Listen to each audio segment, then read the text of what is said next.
শুকনো ডাঙায় দাঁড়িয়েও কখনো কি মনে হয়েছে যে আপনি ডুবে যাচ্ছেন?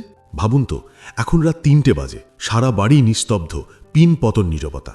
আপনি কিচেন টেবিলে বসে আছেন, সামনে এক গাদা বকেয়া বিল, একটা রিজেকশন লেটার, কিংবা হয়তো একটা খালি চেয়ার যেখানে একসময় আপনার খুব আপন কেউ বসত। আপনার বুক ধরফর করছে, হাত পা ঘামছে, আর মাথার ভেতর জঘন্য সব চিন্তা ঘুরপাক খাচ্ছে। একেই বলে সাইলেন্ট অ্যাংজাইটি বা নীরব দুশ্চিন্তা। আপনি নিজেকেই প্রশ্ন করছেন, যদি সব শেষ হয়ে যায়, যদি আমি হেরে যাই, যদি আর কোনো উপায় না থাকে? এই ফিলিংসটা আমাদের সবার চেনা। মনে হয় যেন ভেতরে একটা ঝড় চলছে, অথচ বাইরের পৃথিবীতে কি শান্ত। কিন্তু আমি যদি বলি ঝড়টা আপনার উপর দিয়ে যাচ্ছে না, ঝড়টা তৈরি হচ্ছে আপনার ভেতর থেকেই। চলুন আজ এই কোলাহলের মধ্যে একটু মানসিক শান্তি খুঁজে বের করি। আপনাদের নিয়ে যাই অরেগনের একটা ছোট্ট শহরে। শহরের এক প্রান্তে পুরনো আমলের একটা বাড়ি ছিল, যার প্লাস্টার খসে পড়ছে। সেখানে মার্থা নামে এক বৃদ্ধা থাকতেন। মার্থা কিন্তু ধনী ছিলেন না, নামি দামি গাড়ি নেই, বড় কোনো ব্যবসাও নেই। বহু বছর আগে স্বামীকে হারিয়েছেন, সামান্য পেনশনে চলেন। কিন্তু ওনার বারান্দার পাশ দিয়ে হাঁটলে আপনি অদ্ভুত একটা বিষয় খেয়াল করতেন। সেটা হলো প্রশান্তি, এক অটুট শান্তি। ওনার মধ্যে এমন একটা পজিটিভ ভাইব ছিল যা সচরাচর দেখা যায় না। একদিন এক বৃষ্টির বিকেলে ডেভিড নামের এক যুবক গাড়ি থামালো ওই বাড়ির সামনে। ডেভিড শহরের একজন বড় স্টক ব্রোকার ছিল, মানে এক সময় ছিল আর কি। মার্কেট ক্র্যাশ করায় তার সব টাকা এক রাতের মধ্যে হাওয়া হয়ে গেছে। টেনশনে ছেলেটার অবস্থা অত্যন্ত শোচনীয়। দেখলেই বোঝা যায় গত কয়েক সপ্তাহ সে ঠিকমতো ঘুমায়নি, ব্যর্থতার ভয়ে একেবারে কুঁকড়ে আছে। টাকার অভাবে সে তার বাবা মায়ের পুরনো ভিটেটা বিক্রি করতে এসেছে। ডেভিড দেখল মার্থা বারান্দায় বসে বৃষ্টির দিকে তাকিয়ে মিটিমিটি হাসছেন। ডেভিড ভিজে জবুথবু হয়ে কাঁপতে কাঁপতে এগিয়ে গেল।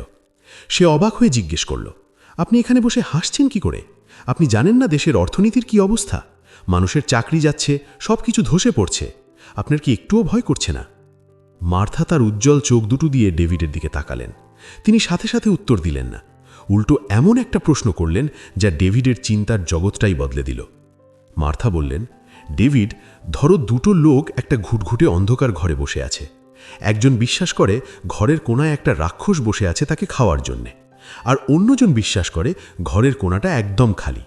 দুজনেই কিন্তু একই অন্ধকার ঘরে। এখন বলো তো, কে ভয়ে ঘামছে, কে আতঙ্কে আছে, কার কষ্ট হচ্ছে? ডেভিড একটু বিভ্রান্ত হয়ে বলল, যে ভাবছে ঘরে রাক্ষস আছে সে। মার্থা আলতো করে বললেন, ঠিক তাই। রাক্ষসটা কিন্তু ঘরে নেই ডেভিড, রাক্ষসটা আছে সেই লোকটার বিশ্বাসে। এইভাবেই তোমার মন তোমার সাথে গেম খেলে। ডেভিড সিঁড়িতে বসে পড়ল, যেন সব শক্তি হারিয়ে ফেলেছে। সে স্বীকার করল, কিন্তু মার্থা, আমার সমস্যাগুলো তো সত্যি, আমার ঋণ সত্যি, আমার ব্যর্থতাও সত্যি। আমি চাইলেই তো আলেগুলোকে নাই বলে উড়িয়ে দিতে পারি না। তখন মার্থা ঝুঁকে এসে তাকে মানসিক শক্তি বা মেন্টাল স্ট্রেংথ নিয়ে একটা গল্প শোনালেন। তিনি বললেন, বহু বছর আগে এক লোককে নির্জন কারাগারে বন্দী করা হয়েছিল। ছোট, অন্ধকার, কনকনে ঠান্ডা একটা সেল। প্রথম এক সপ্তাহ সে শুধু কাঁদল আর নিজের ভাগ্যকে দোষ দিল। সে যা যা হারিয়েছে, তার স্বাধীনতা, পরিবার, সম্মান, সব নিয়ে ভাবতে ভাবতে সে অসুস্থ হয়ে পড়ল, প্রায় মড়মড় অবস্থা। কিন্তু একদিন সকালে দেয়ালের একটা ছোট্ট ফাটল দিয়ে এক চিলকে রোদ এসে পড়ল মেঝের ধুলোর ওপর। সে অন্ধকারের দিকে না তাকিয়ে পুরো মনোযোগ দিল ওই এক চিলকে আলোর দিকে। সে দেখল আলোর মধ্যে ধুলোগুলো কেমন নাচছে। সে একটু উষ্ণতা অনুভব করল। সে ভাবতে শুরু করল, এই আলোটা একটা বার্তা, একটা আশা যে বাইরে এখনও সূর্য আছে। প্রতিদিন সে ওই আলোর জন্য অপেক্ষা করত। সে জেলখানার দেয়াল নিয়ে ভাবতা বন্ধ করে সূর্য নিয়ে ভাবতে শুরু করল। সে সেলের ভেতর ব্যায়াম করা শুরু করল, মনে মনে গল্প লিখতে শুরু করল। প্রহরীদের চেয়েও সে মানসিকভাবে শক্তিশালী হয়ে উঠল। সে বুঝতে পারল মনের আসল শক্তি কি। মার্থা ডেভিডের চোখের দিকে তাকিয়ে বললেন, ওই কয়েদি কিন্তু দেয়াল বদলাতে পারেনি ডেভিড, সে তার ফোকাস বদলেছিল। আর মন বদলানোর কারণে তার শরীরও সুস্থ হয়ে উঠল। শেষমেশ যখন জেলের দরজা খুলল, সে নিজের পায়ে হেঁটে বের হবার শক্তি পেল। মার্থা ডেভিডের হাতটা ধরলেন। তুমি তোমার মাথায় এমন একটা ভবিষ্যতের সিনেমা চালাচ্ছ যা এখনো ঘটেনি। তুমি এমন একটা জীবনের জন্য শোক করছো যা তুমি এখনো হারাওনি। তুমি সেই অন্ধকার ঘরের লোকটা যে নিজেই রাক্ষস বানাচ্ছ। একবার ভাবো তো, আজকের দিনটার জন্য মহাবিপদের প্রস্তুতি না নিয়ে একটু জেতার প্রস্তুতি নিতে কেমন হতো? ডেভিড প্রথমে বিশ্বাস করতে পারছিল না। মনে হচ্ছিল ব্যাপারটা বড্ডই বেশি সহজ, কিন্তু তার হাতে আর কোনো উপায়ও ছিল না। সে ভাবল, দেখাই যাক মা কি হয়। বিশ্বাস থেকে নয়, বরং ভয় পেতে পেতে সে এতই ক্লান্ত ছিল যে এটা ট্রাই করার সিদ্ধান্ত নিল। পরের দিন সকালে ডেভিড ঘুম থেকে উঠল। দুশ্চিন্তা যে একেবারে চলে গেছে তা না, কিন্তু প্যানিক করার বদলে তার সেই এক চিলকে আলোর কথা মনে পড়ে গেল। সে নিজেকে জোর দিয়ে বলল, আমি পারব, একটা ব্যবস্থা হবেই। সেদিন সে মার্কেটের অবস্থা চেক করল না, বরং পুরনো ক্লায়েন্টদের ফোন করল, টাকা চাইতে নয়, জাস্ট খোঁজ খবর নেওয়ার। সে রাস্তা দিয়ে মাথা উঁচু করে হাঁটল, দোকানের ক্যাশিয়ারের দিকে তাকিয়ে হাসল।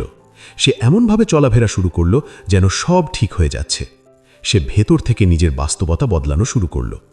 আর ঠিক তখনই জাদুর মতো না হলেও যান্ত্রিক নিয়মেই পরিস্থিতি বদলাতে শুরু করল। যেহেতু ডেভিডের মধ্যে আর সেই ভয় ভয় ভাবটা ছিল না, মানুষ তার সাথে কথা বলতে আগ্রহী হলো। যেহেতু তার মাথা ঠান্ডা ছিল, সে এমন একটা সুযোগ দেখতে পেল যা প্যানিক করলে মিস করত। সে একটা ছোট কনসালটেন্সির কাজ পেল, তারপর আরেকটা।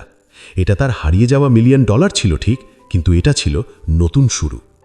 কয়েক সপ্তাহ পর ডেভিড আবার মার্থার বারান্দায় গেল। তাকে আজ অন্যরকম দেখাচ্ছে, কপালের চিন্তার ভাঁজগুলো আর নেই। মার্থা জিজ্ঞেস করলেন, কি গো, দেশের অর্থনীতি কি ঠিক হয়েছে? ডেভিড হেসে বলল, না, কিন্তু আমি ঠিক হয়েছি।